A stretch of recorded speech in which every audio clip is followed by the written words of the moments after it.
지난 시간에 이어서 룻기 계속 살펴보겠습니다. 지난 시간에 나오미가 홀로 남았죠. 두 자부가 홀로 남았습니다. 하지만 모압에서 하나님께서 그 백성을 돌아보셨다라는 그 소식을 듣고 하나님의 은혜를 고대하며 오직 그 은혜 바라보고 드디어 모압 땅을 떠나기로 결단합니다. 유다 땅으로 가는 길에 지금 서 있습니다. 두 자부 룻과 오르바와 함께요. 얼마큼 갔는지는 모르겠습니다. 그 정확한 장소에 대한 기록은 없습니다. 하지만 어떤 학자는 아마 그 모압과 유다 경계쯤에 이르렀을 것이다. 그래서 이제 더 나가게 되면은 모압 땅을 완전히 떠나는 어떤 그런 지점에서 일이 벌어졌을 것이다 라고 그렇게 얘기를 하는데요. 거기서 나오미가 두 자부에게 모압으로 다시 돌아가라고 강권을 합니다. 그리고 그 강권에 의해 오르바는 돌아가고요. 하지만 그럼에도 불구하고 룻은 돌아가지 않고 시어미와 함께 오히려 유다 땅으로 돌아가는 바로 그런 내용의 이야기입니다. 아주 간단한 사건이지만 길게 기록된 것은 그들이 그 상황에서 어떤 대화를 나누었는지 구구절절히 아주 자세히 기록하고 있기 때문에 상당히 긴 분량을 차지하고 있는 것입니다.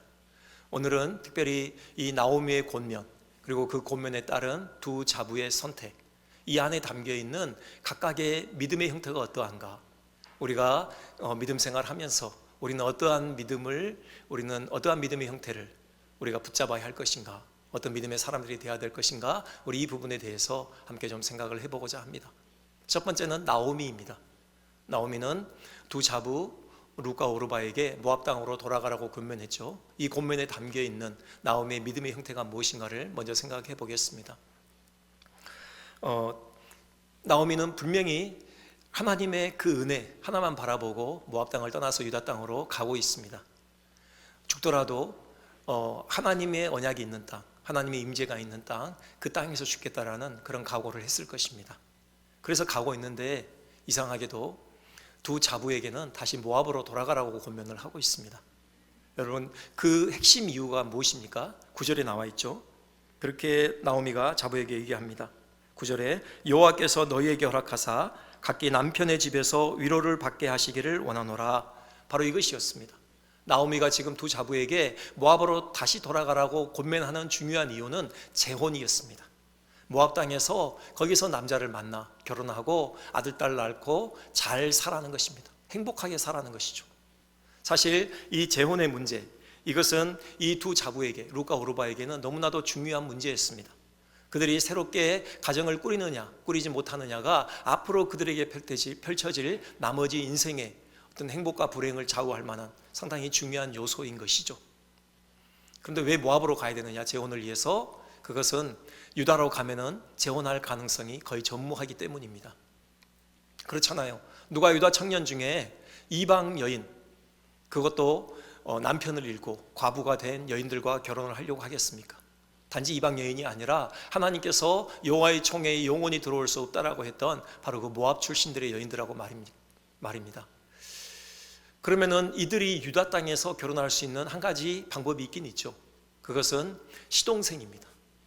그 유대 율법에 의하면은 계대 결혼이라고 있어요. 그래서 형이 가정을 이루고 살다가 자식이 없이 형수만 남겨놓고 먼저 하나님의 부르심을 받았을 경우에 그 동생에게 부여되는 의무가 있습니다. 그 형수를 아내로 맞이하는 것이죠. 그 형수의 삶을 책임지고 또 그 사이에서 아들을 낳아서 형의 이름으로 계보를 이어주는 것, 바로 이것이 중요한 동생의 책무였습니다. 이것을 일컬어서 계대 결혼이라고 하죠. 그런데 그 가능성도 이 룻과 오르바에게는 없는 것입니다. 여러분, 이것에 대한 그 얘기가, 이것을 토대로 지금 나오미가 자부들을 설득하는 내용이 바로 11절부터 13절까지입니다 11절 제가 한번 읽어볼까요? 나오미가 이르되 내 딸들아 돌아가라. 너희가 어찌 나와 함께 가려느냐? 내 태중에 너희의 남편 될 아들들이 아직 있느냐? 그렇습니다. 태중에도 물론 없을 뿐만 아니라 유다 땅에도 뭐 숨겨놓거나 남겨두고 온 그런 자식은 없다라는 것입니다. 이미 나오미는 나이 들었습니다. 가임기가 한참이나 지난 그런 여인이었습니다. 그래서 더 이상 자식을 낳을 수 있는 가능성이 전혀 없는 것이죠. 설사 상상할 수 없는 일이지만 만일 가정해서 내게 다시 어떤 애를 낳을 수 있는 어떤 그런 회춘의 일이 일어나서 남편을 얻어서 오늘 아이를 낳고, 그것도 쌍둥이 아들들을 만약에 내가 낳는다고 하자. 그럼 너희가 그 아들들 자라기를 기다리겠느냐? 그 십수년의 세월을 결혼하지 않고 그냥 보내겠느냐? 그러다가 너희들도 늙는다. 이것이 바로 나오미의 설득의 내용이었습니다. 이처럼 유다로 가면은 결혼할 가능성이 없는 것입니다. 그렇기 때문에 모압으로 가라는 거예요. 그러면 왜 재혼이 이토록 중요합니까? 그것은 우리가 잘 알고 있듯이 이 당시 사회 시스템 때문입니다. 사회 안전 보장 이런 시스템이 별로 없어요. 그래서 남편이나 든든한 아들이 없이 여인 홀로 그 세파를 헤쳐나가기가 너무 힘든 것입니다. 가난을 늘 안고 살아야 돼요. 달리 생계를 유지할 방법이 없습니다. 몸을 파는 창기가 되거나요, 다른 사람의 긍휼을 구걸하는 그런 거린이 되는 수밖에 없는 것입니다. 여러분 생각해 보십시오. 룻이 나오미를 따라서 베들레헴에 도착했습니다. 그가 생계를 연명하기 위해서 한 게 뭡니까? 바로 남의 밭에 가서 이삭 주운 겁니다. 추수하고 있는 밭에 가서 곡식 베다가 떨어진 그 이삭 하나하나 주워가지고 그거 까불러서 집에 가서 시어머니랑 함께 끼니를 때우는 이런 일을 했던 것 아닙니까? 더불어서요, 그 그늘막이 없죠. 사회에 얼마나 많은 위협들이 존재합니까? 근데 그것들을 막아줄 그늘막이, 그런 보호막이 없이 모든 그런 위협에 그대로 노출되는 그런 상황에 처해지게 되는 것입니다. 특별히 이들은 이방 여인 아닙니까? 모압에서 왔다고요. 이스라엘 사람들이 이들의 커뮤니티에 이 여인들을 받아줄지 의문이에요. 더더군다나 고독하고 외로운 그런 시절과 어떤 싸워야 되는 이런 상황이 벌어지는 것입니다. 이것 때문이었어요. 이것 때문에 결혼을 해야 되는 거예요. 그래서 모압으로 돌아가라는 것입니다. 다시 한번 정리하면은 나오미는 룻과 오르바가 모압으로 돌아가서 남편 만나서 새로운 가정을 이루고 지금까지의 불행을 딛고 일어서서 제2의 인생을 도모하는 그런 바람을 가졌던 것입니다. 그들의 행복을 위해서 모압으로 돌아가라고 했던 것이죠. 여러분, 이쯤에서 이 대목에서 보면은 나오미 좋은 시어머니입니까? 아니면 나쁜 시어머니입니까? 당연히 좋은 시어머니죠. 자기는 고생하더라도 며느리들까지 그 고생길로 데리고 갈 수 없다라는 것입니다. 유다 땅 가면은 고생길이 훤해요. 그 고생하는 것 도무지 지켜볼 수가 없다라는 것입니다. 너희의 행복 찾아서 그렇게 다 놓아주는 것이죠. 만약에 나쁜 시어머니 같으면요, 이기적인 시어머니 같으면은 이렇게 먼저 보낼 리가 없죠. 혹시 떠나려는 게 이렇게 보이면요, 그런 조짐이 보이면은 그렇게 엄포를 놓는 것입니다. 에이, 이 인정머리 없는 것들아, 이 늙은 시어미 두고 너희만 살게 쫓아서 지금 너희 간다고, 너희 가다가 심지도 못 가서 발병 난다, 뭐 이런 식으로 저주할 수도 있었을 것입니다. 나오미 그렇지 않았어요. 정말 좋은 시어머니입니다. 하지만 우리가 이 정도 판단해서 그쳐서는 안 되죠. 늘 우리는 이런 차원을 넘어서잖아요. 우리는 눈에 보이는 것만 보는 게 아니라 눈에 보이지 않는 것까지 볼 수 있어야 되잖아요. 바로 영적인 것입니다. 한번 신앙적인 면에서 이 나오미의 행동을 생각해 보겠습니다. 여러분, 모압행은 어디로 가는 겁니까? 그것은 일신의 안락이 보장된 길일 수도 있지만, 하지만 분명히 그것은 모압신 그모스에게로 가는 것입니다.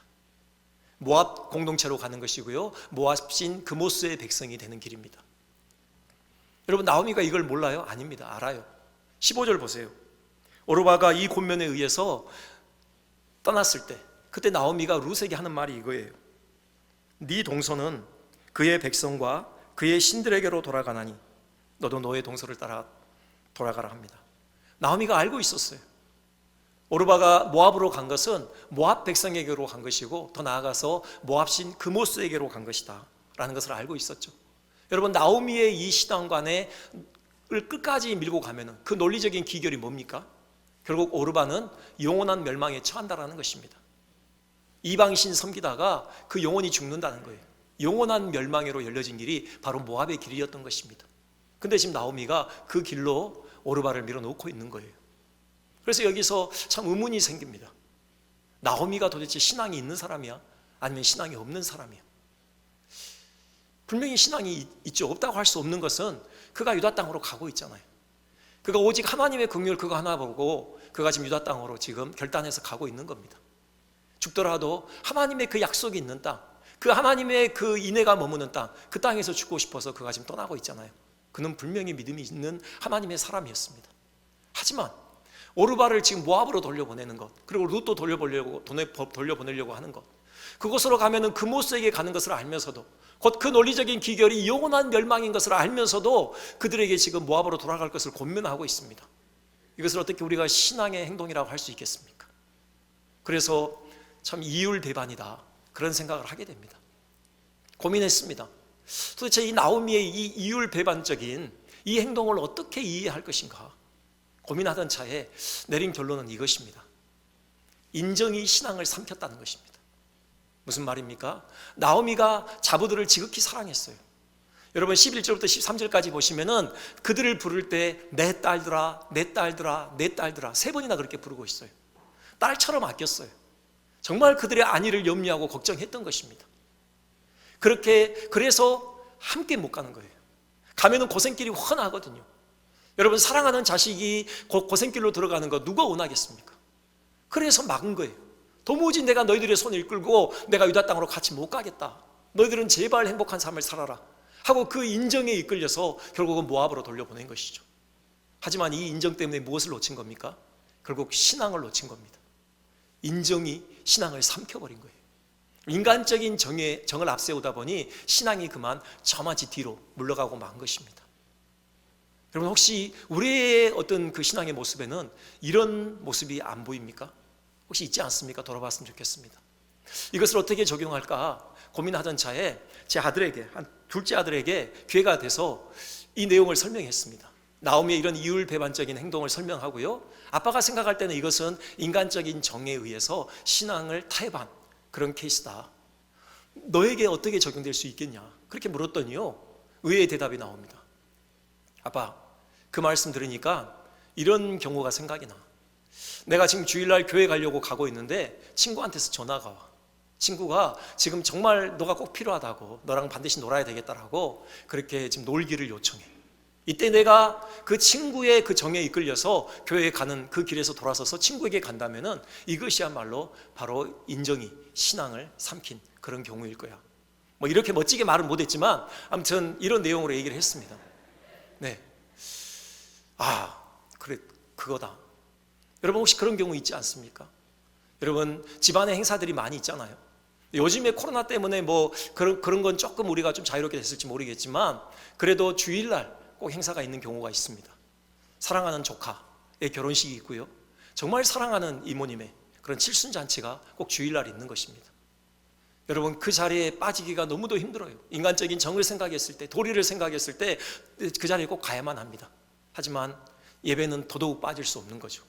여러분 이때 어떤 결정을 하시겠습니까? 만약에 그 자리에 참석하기 위해서 여러분이 예배에 빠지게 된다면 그거야말로 나오미와 같은 그런 행동을 하고 있는 겁니다. 인정이 신앙을 삼켜버린 것이죠. 좀 더 나가서요, 좀 더 심각한 경우를 얘기해 볼까요? 여러분 남편이 예수님을 믿지 않습니다. 교회를 나오지 않아요. 그 정도 수준을 넘어서서 아내를 교회에 못 가도록 자꾸 압박을 하는 겁니다. 남편이 월요일부터 토요일까지 직장에서 근무를 해요. 오직 주일 딱 하루 쉬는 거예요. 그렇기 때문에 그 소중한 휴일을 남편은 가족들과 함께 보내고 싶은 겁니다. 자녀들과 아내와 함께 오붓하게 여행도 다니고요, 그렇게 좀 보내고 싶은데 주일만 되면은 아내가 아이들 손 이끌고 교회로 가는 겁니다. 홀로 집안에 남겨져요. 그래서 늘 이것 때문에 점점 갈등이 심화되는, 여러분 이런 상황에 직면할 수 있는 거죠. 이때 어떻게 하시겠냐는 겁니다. 물론 지혜가 필요하죠. 무조건 무작정 뭐 싸우자고 덤벼들라는 얘기가 아닙니다. 하지만 우리가 명심해야 될 것은, 여러분 혹시라도 가정의 평화를 위해서 신앙을 포기하는 일은 있어서는 안 된다는 것입니다. 신앙은 그 무엇보다도 중요해요. 인정에 이끌려서 신앙을 포기하는 것처럼 어리석은 일은 없다라는 것입니다. 오히려 내 신앙 고수하는 걸 넘어서서, 물론 우리가 그렇게 하고 있겠지만 아직 주님을 알지 못하는 우리 배우자, 우리 가족들을 위해서 더 간절히 기도하고 또 섬겨야 하겠죠. 그 지구촌교회 원로 목사님이신 이동원 목사님께서 목회하실 때 그 한 성도님의 간증입니다. 여집사님이에요. 여러분 다 들어보셨을 거예요. 그 남편도 똑같은 케이스로 도무지 요지부동 교회를 나가지 않아요. 간절히 기도하고 또 기도해도 이렇게 움직이지 않습니다. 그러다가 하루는 새벽 예배 나가면서 남편의 구두를 가지고 가요. 이제 교인들이 다 나가고 혼자 남았을 때 강대상에다 구두 올려놓잖아요. 그러면서 하나님께 이렇게 기도합니다. 하나님, 구두가 먼저 나왔습니다. 구두 주인도 이 구두 따라 나오게 해 주시옵소서. 이렇게 기도하고 자기도 스스로 너무 좀 이렇게 웃겼던 거예요. 그래서 그날 다른 기도 못하고 한참 웃다가 그냥 돌아갔다고 합니다. 그런데요, 바로 그 다음 주일날 남편이 교회 가자고 얘기하더라는 거예요. 그 이후로 계속해서 신실하게 신앙생활을 이어갔다라는 그런 간증이 있습니다. 우리가 그런 소망을 품고 인정 때문에 신앙을 포기하는 것이 아니라 오히려 신앙으로 더 복된 가정을 만들어 가야 할 것입니다. 한 가지만 더 얘기해 볼까요? 여러분, 우리가 가장 넘어지기 쉬운 부분 중에 하나가 자녀 문제 아닙니까? 우리 한국 사회는 거의 자녀가 우상인 그런 사회 아닙니까? 특별히 자녀 교육 문제예요. 자녀 교육이라면 물불을 가리지 않는 어떤 그런 사회, 우리가 그런 현상들을 보고 있습니다. 한 가지 일례로요, 지방인데 지방에 미션 스쿨이 있었어요. 상당히 좋은 학교로 알려져 있었죠. 그래서 근데 이제 그 미션 스쿨 주변으로 또 다른 학교들도 있을 거 아닙니까? 근데 저도 그런 경험을 했지만 주일날 꼭 학교를 나오라고 해요. 자율학습이라는 이름으로 주일날 학교에 나와서 공부를 시키는데 말이 자율학습이지 강제로 오라는 것입니다. 반드시 다 와야 돼요. 다른 모든 학교들은 주일날 다 학교 와서 공부를 시킵니다. 근데 이 학교는 미션 스쿨 아닙니까? 신앙 양식상 그렇게 할 수 없죠. 하지만 또 그 학교에는 불신자들 가정에 있는 그 자녀들도 있습니다. 그래서 내세운 그 묘책이 뭐냐면은 그냥 말 그대로 자율학습이에요. 그냥 주일에는 자유롭게 그냥 공부하고 싶은 사람 와서 공부해라. 근데 그러지 않아도 된다. 이런 정책을 폈던 거예요. 근데 이게 얼마 못 갔다고 해요. 왜요? 학부모들이 가만히 있지 않았어요. 해보니까 내 자식은 학교 가는데 다른 자식은 학교로 안 와요. 그러니까 이 내 자식이 공부를 안 하는 거예요. 면학 분위기가 조성이 안 된다라는 거예요. 학부모들이 들고 일어난 겁니다. 그래서 결국은 주일이 자율학습이 아니라 타율학습 체제로 가게 됐다. 그런 얘기를 들었습니다. 여러분, 이런 분위기에서 우리가 살고 있죠. 그렇기 때문에 혹시라도 우리 자녀 문제 앞에서 우리가 약해질 수 있어요. 우리 아이만 뒤처지는 것 아닌가? 우리 아이 너무나도 귀한 인생인데 그 인생이 좀 이렇게 활짝 펴야 되지 않을까? 그러려면 이 공부할 때 최선을 다해서 공부해야 되지 않을까? 주일날 학교 가야지, 학원이라도 가야지. 여러분, 혹시 그런 생각하고 계시지 않습니까? 속으로는 여러분 그런 아이를 대견해하면서 여러분 마음으로 팍팍 밀어주고 계시지 않아요? 그렇다면은 그건 분명하게 인정이 신앙을 삼켜버린 경우입니다. 인정을 앞세우다가 여러분 신앙과 타협한 경우예요. 결국 그래서는 안 될 것입니다. 그 무엇보다도 신앙을 앞세우는 여러분 되시기를, 우리 모두가 되기를 소망합니다. 두 번째입니다. 두 번째 오르바입니다. 오르바는 모압행을 선택했죠. 나오미의 권면대로 생애의 안위를 찾아서 모압으로 돌아갔습니다. 하지만 이런 오르바, 우리가 참 매정한 며느리다, 그렇게 어떤 인간적인 도리로 그를 타박하거나 비난할 수는 없습니다. 그는 사실 며느리로서 시어머니에게 할 도리를 최선을 다해서 다 했어요. 그렇잖아요. 나오미가 유다 땅 간다고 할 때 그도 따라 나섰던 것입니다. 짐 싸서 따라 나왔어요. 단지 배웅하기 위해서 그냥 어디만큼 가다가 그는 빠이빠이 하고 돌아가려고 그렇게 나온 게 아니에요. 그도 유다 땅으로 가려고 나왔던 것입니다. 작정을 했어요. 어떻게 알 수 있습니까? 나오미가 너희 돌아가라라고 했을 때 오르바도 루처럼 통곡을 하면서 그렇게 하지 않겠습니다. 어머니와 함께 유다 땅으로 갈 것입니다라고 그도 그렇게 단호하게 거절을 했던 것입니다. 그도 유다 땅에 갈 계획으로 집을 떠나 나왔던 거예요. 이 정도면 충분하지 않습니까? 물론 두 번째 간곡한 시어머니의 권면에 의해서 돌아서긴 했지만요, 우리가 인간적인 면에서 오르바를 비난할 수는 없어요. 하지만 아까도 말씀드렸듯이 우리는 단지 인간적인 눈으로만 보지 않죠. 이 사안도 좀 영적인 눈을 열고 우리가 봐야 될 필요가 있습니다. 먼저 오르바가 왜 이 여행길에 동행을 했을까 하는 그 동기입니다. 물론 시어머니에 대한 정 때문이었겠죠. 그걸 무시할 수 없습니다. 하지만 단지 정 때문만은 아니었을 거라는 거예요. 그 안에 분명히 신앙적인 동기도 포함되어 있었을 것으로 우리가 유추해 볼 수 있어요. 뭘로요? 여러분, 오르바의 남편이 누구냐고요? 바로 유대 남자입니다. 아마 기럝일 것입니다. 그러면은 오르바가 유대 남자와 결혼을 했다는 것, 어떤 주석가는요, 그 자체가 벌써 개종이라고 의미라 이렇게 그 의미 부여를 하고 있더라고요. 그러니까는 모압신 그모스, 조상신 그모스에게서 이제 유대의 신, 이스라엘의 신 하나님께로 돌아선 것이다. 그 자체가 개종이다. 이렇게 해석을 하는 학자도 있습니다. 그것이 아니더라도요, 아무리 영적으로 지금 나오미나 그 아들들이 침체에 있다고 하더라도 그들이 어찌 하나님에 대해서 얘기하지 않을 수가 있었겠습니까? 자기 아내들에게요, 자부에게요. 지금 시대가요, 사사기 초기라면, 사사시대 초기라면은 그 유명한 출애굽 사건이 있었던 때가 50년 정도밖에 지나지 않았어요. 출애굽 이후에 그 이렇게 광야에서 40년, 또 그 사건 있잖아요.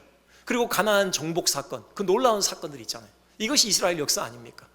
이것에 대해서 증언하지 않았을 리가 없다고요. 아무리 뒤로 잡아서 사사시대 후기라고 하더라도요 400년이 안 돼요. 여러분, 우리 조선시대 역사 잘 알고 있잖아요. 이들도 자기들의 역사를 잘 알고 있었을 것이고 아주 자랑스럽게 자기들이 어떤 민족인지에 대해서 아내들에게 그리고 그 며느리들에게 설명을 했을 거라고요. 오르바는 그 얘기를 들으면서 이스라엘의 하나님 그 여호와에 대한 그 동경이 어렴풋이 그 마음에 싹 텄을 것입니다. 그러던 차에 지금 나오미가 그 유다 땅으로 돌아간다고 하는 것입니다. 아마 오르바는 그 얘기를 들었을 때 마음이 설렜을 수 있어요. 동경에 오던 그 이스라엘의 하나님 여호와가 다스리는 그 땅, 그 다스림을 받는 그 유다 공동체, 그 공동체에 대한 동경이 일어나실 수 있어요.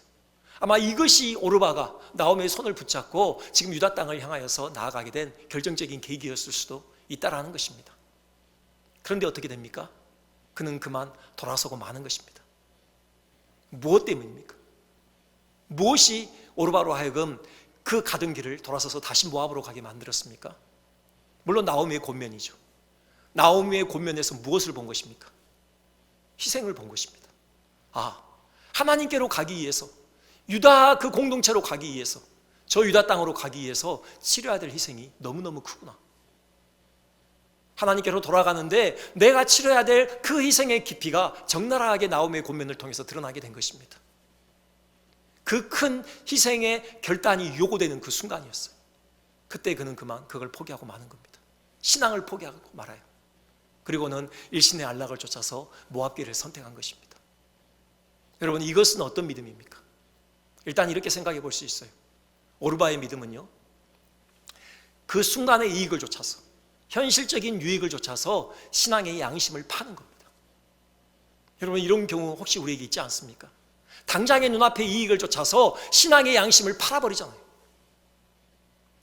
이 말씀 준비하면서 한번 또 정말 그 막연하게는 생각했지만 정말 궁금해서 수치로 과연 나와 있을까? 뭐냐면요, 이 한국 교회가, 우리 개신교회가 과연 이 한국 사회에 어느 정도 신뢰도를 가지고 있을지, 이것이 수치로 나와 있는지 조사를 해봤습니다.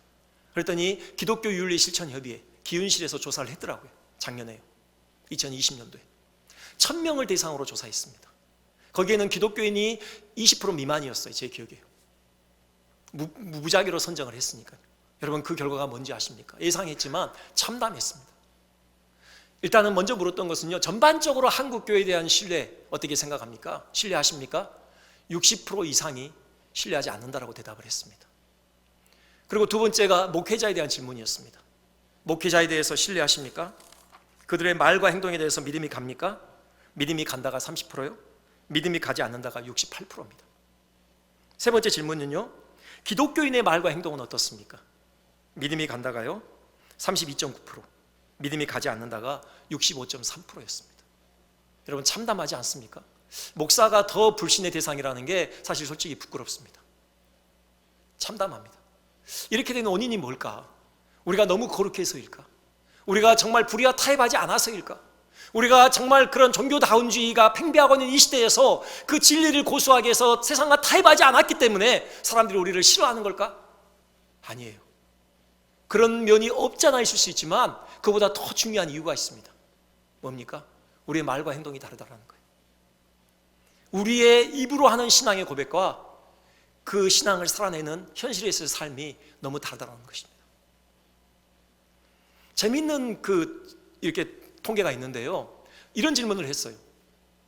사회 봉사 활동을 가장 적극적으로 수행하는 종교가 어디라고 생각합니까? 어딜 것 같아요? 당연히 기독교입니다. 기독교, 개신교가 35.7%예요. 카톨릭이 32.9%고 불교가 10.2% 순입니다. 사람들도 알아요. 교회가 얼마나 사회 봉사하고 구제 열심인지를 사람들도 안다고요. 한국 사회에 가장 도움이 되는 봉사활동을 하는 종교, 역시 1등은 개신교입니다. 사람들이 알아요. 그런데도 개신교를 신뢰하지 않아요. 한국 교회 전반적으로 신뢰하지 않고, 목사들은 더더욱 신뢰하지 않고, 교인들도 신뢰하지 않는 거예요. 그래서 이렇게 질문을 했습니다. 한국 교회의 신뢰도 제고를 위한 사회적 활동을 물었어요. 여러분, 50% 가까이 뭐라고 했는지 아십니까? 윤리와 도덕 실천 운동이다. 이렇게 답을 했습니다. 여러분, 안타까운 현실 아닙니까? 뭐 때문입니까? 우리의 믿음의 한 그 부분에 현실적인 유익이 걸렸을 때 그 순간 신앙의 양심을 팔아버리는 또 그런 믿음의 요소가 섞여 있는 것 때문이 아니겠느냐, 그런 말씀입니다. 이 시간 좀 부끄러운 고백을 해야 될 것 같습니다. 여러분, 우리가 이런 그 신앙의 양심과 관련해서 가장 넘어지기 쉬운 부분이 뭘까? 제 경험을 반추해 보면은 거짓말인 것 같아요. 가끔 저도 모르게 이렇게 거짓이 나올 때가 있어요. 최근에 그랬습니다.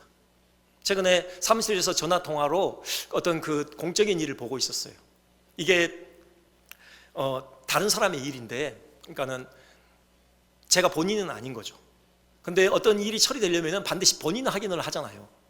근데 이제 그게 좀 제가 변명하려면 할 수는 있어요. 그때 상황이 좀 복잡하게 돌아갔는데 어쨌든 결론적으로는 제가 본인이 아닌데 본인이 맞습니까? 라는 그런 그 질문에 저도 모르게 네라고 답을 하고 말았어요. 물론 순간 한 1초 정도 고민했습니다. 그러다가 네 그랬어요. 근데요, 그게 들통난 겁니다. 그때 얼마나 얼굴이 화끈거렸는지 몰라요. 제가 목사인지는 다행히 모를 수 있어요. 하지만 교회에서 일하는 직원인 것은 알아요. 얼마나 속이 상하는지요, 견딜 수가 없더라고요. 그래서 당장 놔두고 소예배실로 갔습니다. 회개했어요. 저 때문에 주님의 이름이 욕을 먹었어요. 교회에 일하고 있는 직원이 뻔뻔하게 거짓말을 했어요. 그 순간에 얼마나 그 사람 주님에 대해서 얼마나 그렇게 생각했을까 생각하니까 너무 속이 상하더라고요. 하나님 죄송합니다. 정말 죄송합니다. 회개했어요. 그리고 그렇게 다짐했습니다. 하나님, 다시는요, 저 때문에 주님의 이름이 먹칠을 당하거나 저 때문에 주님이 모욕을 당하시는 그런 일은 다시는 하고 싶지 않습니다. 라고 그렇게 결단을 했습니다. 여러분, 우리에게 그런 결단이 필요하지 않습니까? 당장의 현실적인 유익 때문에 혹시라도 신앙의 양심을 팔아버리는 이런 일은 없어야 할 것입니다. 여기서요, 우리가 넘어가지 말고 또 살펴야 될 정말 중요한 대목이 있습니다. 오르바요, 그가 돌아섰는데 그가 왜 돌아섰을까? 여러분, 그 근본적인 질문을 우리가 던져봐야 돼요. 왜 그가 모압으로 가고 말았습니까? 그 이유가 뭡니까? 그는 모압 여인이었기 때문입니다. 그는 모압에 속한 사람이었어요. 그는 한 번도 진정으로 하나님께 속한 적이 없는 사람이에요. 그는 여전히 모압에 속해 있는 사람이었어요. 그러니까 결정적으로 그 선택의 순간이 올 때 그는 그만 그 길을 돌아서고 자기의 원래 소속인 모압으로 돌아가고 말았던 것이죠. 여러분, 중요한 것은요, 그가 돌아가기 전까지는 그가 뭘로 보였습니까? 룻이나 나오미처럼 여전히 하나님께로 향하고 있는 그 길에 있었습니다. 우리식으로 하자면요, 그도 교인처럼 보였다고요. 교인처럼 보였어요. 그도 신앙에 입문을 했다고요. 그런데 결정적인 선택의 순간 돌아섰어요. 여러분, 그가 시어머니 붙들고 울잖아요. 통곡을 하잖아요. 그런 말씀 하십시오. 저 안 돌아갑니다. 저 돌아가라고 하지 마세요. 저 어머니와 함께 유다 땅 갈 거예요. 여러분, 통곡을 하면서 그렇게 다짐을 해요.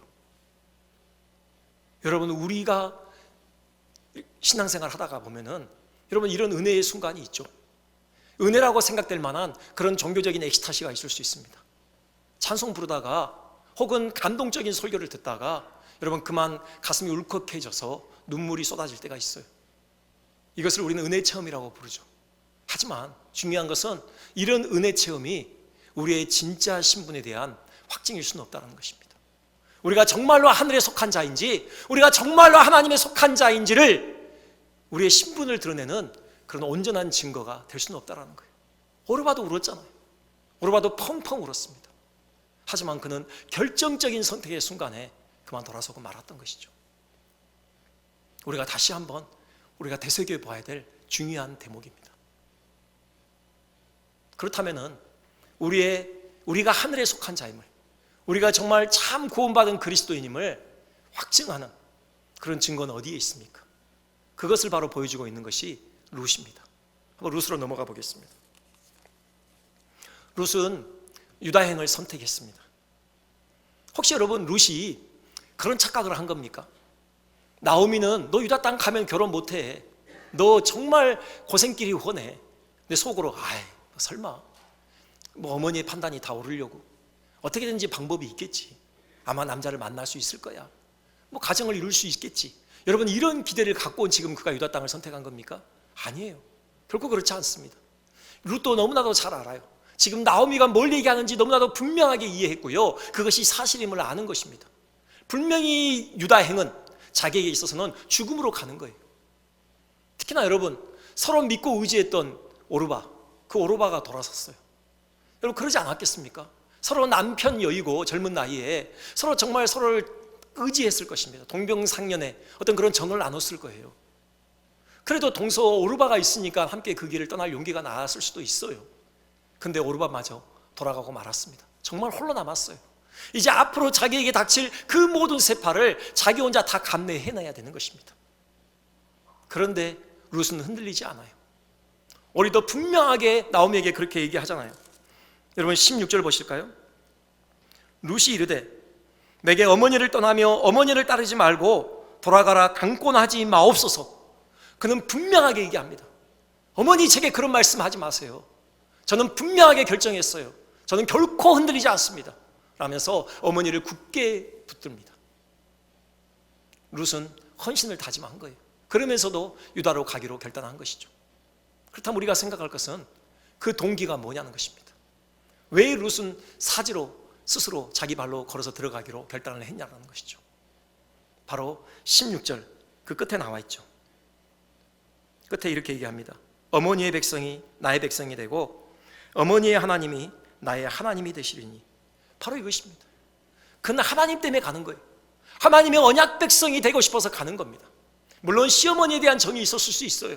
시어머니 홀로 애처롭게 그렇게 가는 것 도무지 못 봐서 그의 인간적인 정에 끌려서 그가 함께 동행했을 수도 있습니다.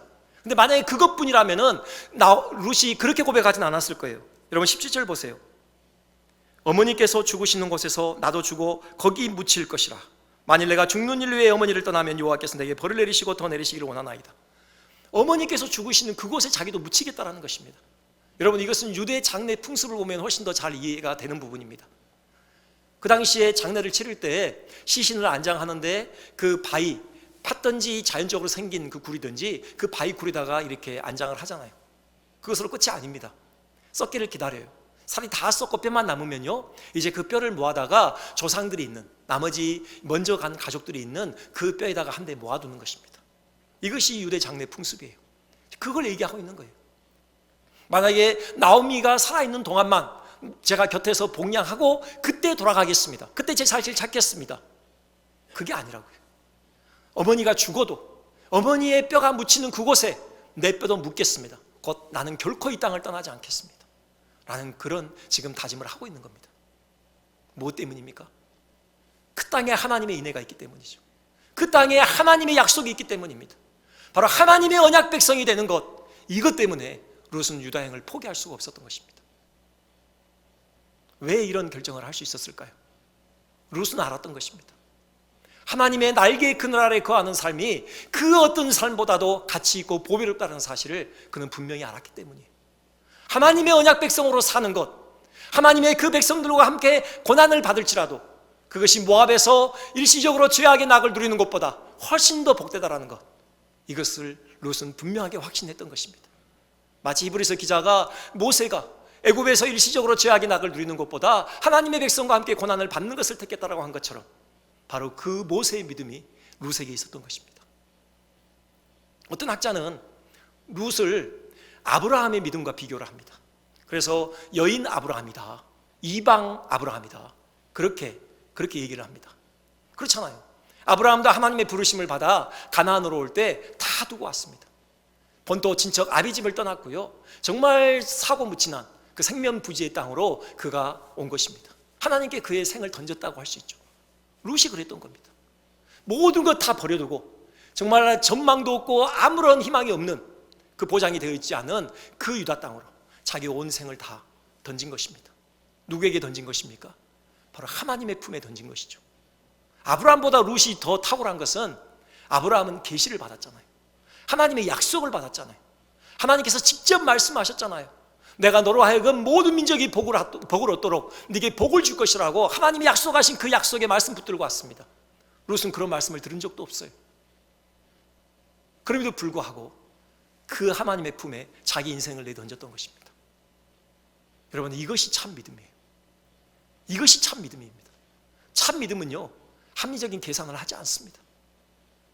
무엇이 내게 더 유익한지 이런 계산하지 않아요. 무엇이 하나님께 유익한 일인지, 무엇이 하나님이 원하시는 일인지, 여러분, 이거 생각하는 것입니다. 하나님 그분의 뜻이라면, 하나님 그분이 원하시는 것이라면 기꺼이 내 생을 던질 수 있는 그런 각오가 되어 있는 것, 이것이 참 믿음인 거예요. 여러분, 이런 예화를 이전에 들려드린 적이 있는데 한 번 더 말씀을 드리겠습니다. 예수님을 믿는다는 것이 무엇인지에 대해서요. 한 선교사님이 인디언 마을에 가서 추장에게 복음을 전했습니다. 감사하게도 그 추장이 복음을 받았어요. 그리스도인이 됐습니다. 이 추장이 너무 좋은 거예요. 예수님을 믿게 됐어요. 그래서 이 선교사님을 찾아왔습니다. 사슴 가죽을 들고 찾아왔어요. 선교사님, 내가 예수님을 믿게 돼서 너무 좋습니다. 내가 이 은혜를 보답하고 싶습니다. 왜냐하면 자기네 풍습에는 누군가에게 은혜를 입으면 반드시 보답을 해야 되는 그런 풍습이 있거든요. 그래서 생각 끝에 귀한 사슴 가죽을 들고 와서 저 이걸 하나님께 바치겠습니다 그랬어요. 그래서 선교사님은 뭐라고 합니까? 하나님 그런 거 필요 없습니다. 실망하고 돌아가요. 그러더니 다시 옵니다. 이번에는 100마를 가지고 와요. 100마 말이요. 선교사님, 이 말은요, 저하고 정말 소중한 내 가족들만 타는 아주 소중한 말입니다. 이 말을 제가 하나님께 드리겠습니다. 그러자 선교사님 또 뭐라고 합니까? 하나님 그런 말 필요 없습니다. 또 실망하고 돌아갑니다. 그러더니 다시 와요.